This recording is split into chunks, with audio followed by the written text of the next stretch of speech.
여러분 안녕하십니까?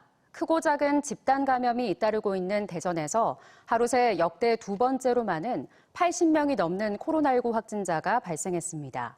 특히 도안의 한 태권도장에서 코로나19 확진자가 40명이 넘게 나왔는데요.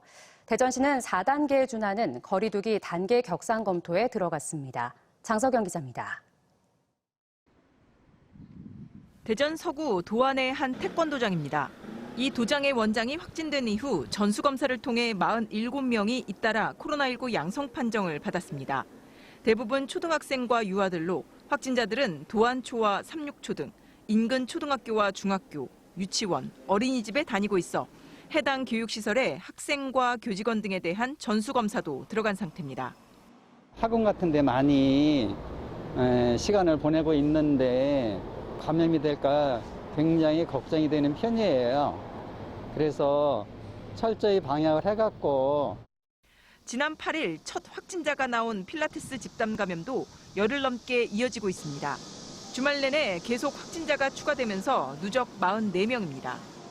여러 건의 돌파 감염이 확인된 중구모 병원에서도 추가 확진자가 발생해 10명을 넘겼고 대덕구청 공무원 1명도 확진 판정을 받아 구청 측이 접촉자 확인에 들어갔는데 이로 인한 업무 공백이 불가피한 상황입니다. 크고 작은 집단 감염과 경로를 알 수 없는 무증상 확진자들로 대전에서는 밤사이 84명이 양성 판정을 받았습니다. 지난 일주일 동안 대전의 하루 평균 확진자는 40.6명. 급기야 역대 두 번째로 많은 확진자가 나오며 방역당국은 또다시 사회적 거리 두기 단계 상향 검토에 들어갔습니다. 오는 21일 이후 강화된 3단계로 격상을 논의 중으로 사적 모임 인원은 4명이지만 영업시간은 밤 11시에서 10시로 당겨집니다. 상황이 더 심각해지면 수도권처럼 오후 6시 이후에는 사적 모임 인원을 2명으로 제한하는 방안도 고려 중입니다. 특히 운영시간 제한이 없는 체육시설에서 집단 감염이 이어지는 만큼 이들 시설의 영업시간을 밤 10시로 제한할 계획인데 사실상 거리두기 4단계에 해당하는 조치입니다. 지금 잡지 않으면 기회가 없다는 생각을 하고 있고요. 그래서 강한 단계를 고려하고 있습니다. 이런 가운데 전국적으로 다음 달 1일 밤 12시까지 2주 동안 비수도권의 모든 지역에서 사적 모임을 4명까지만 허용하기로 하면서 이미 4명으로 제한하고 있는 천안 등 일부 지역을 포함해 모든 시군도 5인 이상 집합 금지가 적용됩니다. TJB 장석영입니다. TJB 대전방송이 천안 흑성산과 보령 옥마산에 FM 라디오 중계소를 설치했습니다. 그동안 천안과 아산, 보령 지역은 깔끔한 음질의 지역 FM 라디오를 듣기 어려운 지역이었지만 이번 중계소 설치로 충남 서북부 지역의 난청 문제가 완전히 해결됐습니다. 류재일 기자의 보도입니다. 천안 독립기념관 뒤편 해발 519m의 우뚝 솟은 흑성산. 이곳 정상부에 TJB FM 라디오 중계소가 완공됐습니다. 주파수 95.5MHz, 100W의 출력으로 천안시와 아산, 당진시까지 114만 4천여 명의 도민들이 보다 깨끗하고 고음질의 FM 라디오 방송을 편안하게 청취할 수 있게 됐습니다. 깨끗한 음질로 이렇게 새롭게 만날 수 있게 돼서 너무 아주 반갑네요. 더 나은 소통 창구를 통해서 한층 더 발전하는 TJB 파워 FM과 함께 우리 천안 시민들이 응원드립니다. 또 그동안 수도권 FM 방송을 청취하면서 지역 소식과 지역민들이 선호하는 음악을 듣기 어려웠지만 이제는 지역 맞춤형 TJB FM 라디오 시대가 활짝 열린 겁니다. 중계소 신설을 축하드리고요. 천안, 대전, 세종 지역민들의 이야기를 많이 담아서 전달해 주시면 감사하겠습니다. 보령시를 중심으로 서천군까지 FM 라디오 전파를 송출하는 보령 옥마산 중계소도 준공돼 그동안 불편했던 서해안 지역의 난청 문제가 깔끔히 해결됐습니다. 주파수 96.1MHz, 보령시와 서천군 등 15만여 명의 도민들에게 고음질의 음악과 지역 소식을 전달하는 TJB 파워 FM 라디오가 송출됩니다. 의안과 희망을 드리는 방송을 많이 편성해서 송출해 주시고 날로 발전을 거듭하고 있는 보령의 희망찬 소식과 시민들이 진솔한 삶의 모습도 방송을 통해서 자주 담아주시기를 바라겠습니다. 특히 보령 옥마산 라디오 중계소는 대천 해수욕장 등 서해안을 찾는 전국의 관광객들에게 충청을 알리는 길잡이가 되고 있습니다. 앞으로도 오래오래 좋은 프로그램 많이 상영해 주셨으면 감사하겠습니다. TJB 라디오 최고!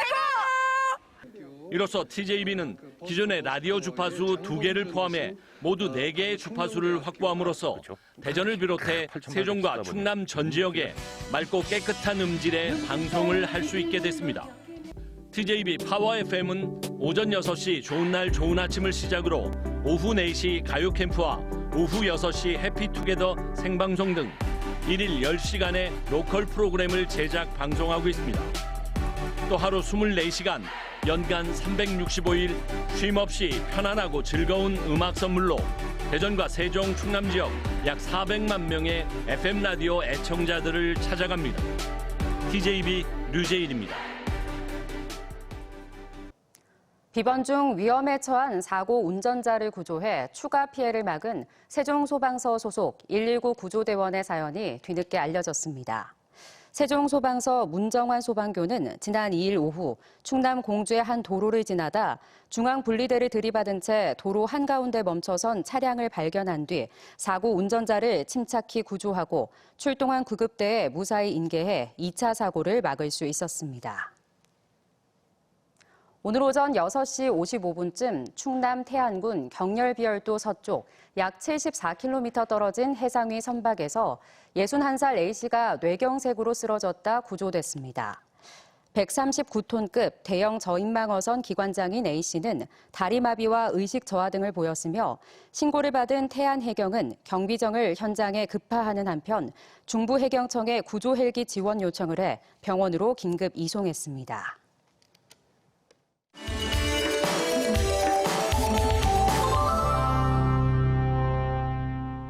변이 바이러스가 급속도로 확산되면서 코로나19 감염 증상도 달라지고 있습니다. 후각, 미각 상실 같은 증상은 줄어들고 기침이나 콧물 증상은 더 많이 나타나고 있는데요. 이 무더운 여름철 급증하는 냉방병 증상과도 비슷해서 각별한 주의가 필요하다고 합니다. 정진규 객원의학전문기자의 보도입니다. 지금까지 알려진 코로나19 감염 증상은 발열과 오한, 기침, 그리고 냄새와 맛을 잘 느끼지 못하는 후각과 미각 상실이었습니다.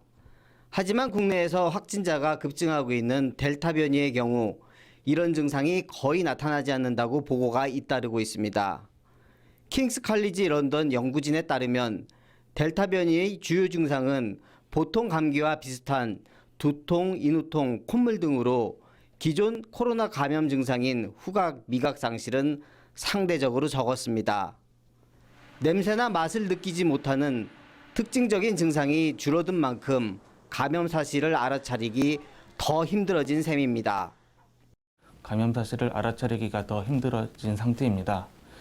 일반 감기 증상과 비슷하다 보니까 감염돼도 코로나로 의심하지 않고 일상생활을 하다가 바이러스를 전파하는 경우가 많을 수밖에 없습니다. 델타 변이는 냉방병과도 초기 증상이 비슷해 각별한 주의가 필요합니다. 여름철 실내에서 장시간 에어컨의 찬 공기를 맞았을 때 생기는 냉방병은 두통을 동반한 기침과 콧물 등 감기와 증상이 유사합니다. 가장 쉽게 구별하는 방법은 증상이 나타나는 순서입니다.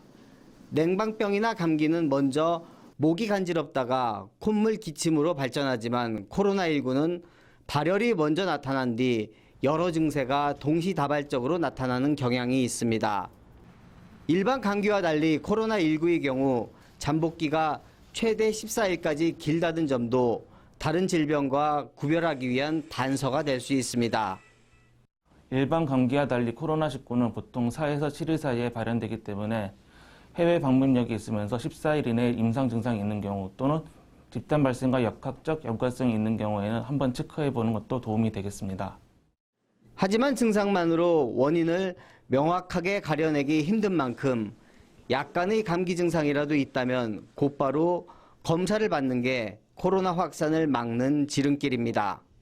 아울러 냉방병 예방을 위해선 에어컨 바람을 직접 쐬지 말고 실내 적정 온도를 유지하면서 한두 시간마다 5분씩 창문을 열어 환기를 해주는 게 좋습니다. TJB 닥터 리포트 정진규입니다. 자격 없는 사람에게 자신의 이름과 업소 상호를 빌려준 뒤 계약 수수료 일부를 받은 공인중개사가 벌금형을 받았습니다. 공인중개사 A씨는 대전 유성에 사무실을 차린 뒤 B씨에게 자신의 성명과 업체 이름을 쓰며 건물 중개 알선을 하게 하고 계약이 성사되면 중개 수수료 중 30%를 받았습니다. 대전지법 김성률 판사는 물건의 확보와 고객 응대, 계약 조건 등은 B씨가 주도적으로 하면서 임대차 계약서는 A씨가 썼다며 중개 수수료도 B씨가 받아 그중 30%를 A씨에게 계좌 이체한 점 등을 고려해 유죄가 인정된다고 판시하고 A씨에게 벌금 300만 원, B씨에게 벌금 500만 원을 각각 선고했습니다. 전국 최저 수준의 수수료만 내면 이용할 수 있는 충남형 공공배달앱이 이달부터 운영을 시작했습니다. 지난 5일 개룡을 시작으로 충남도 내 15개 시군에서 조만간 이용할 수 있을 전망으로 신규 앱을 만드는 대신 15개 시군과 함께 민간 배달앱인 샵체인을 충남형 공공배달앱으로 지정했습니다. 샵체인은 소상공 업체에 별도의 광고비와 입점비 없이 1.7%의 주문 결제 수수료만 받고 배달 서비스를 중개하며 특히 소비자가 주문한 음식을 모바일 지역화폐로 결제하면 소상공인들은 결제 수수료 없이 0.9%의 주문 수수료만 내면 됩니다. 충남도가 도내 강소연구개발특구와 규제자유특구, 입주기업 금융지원에 나서기로 했습니다.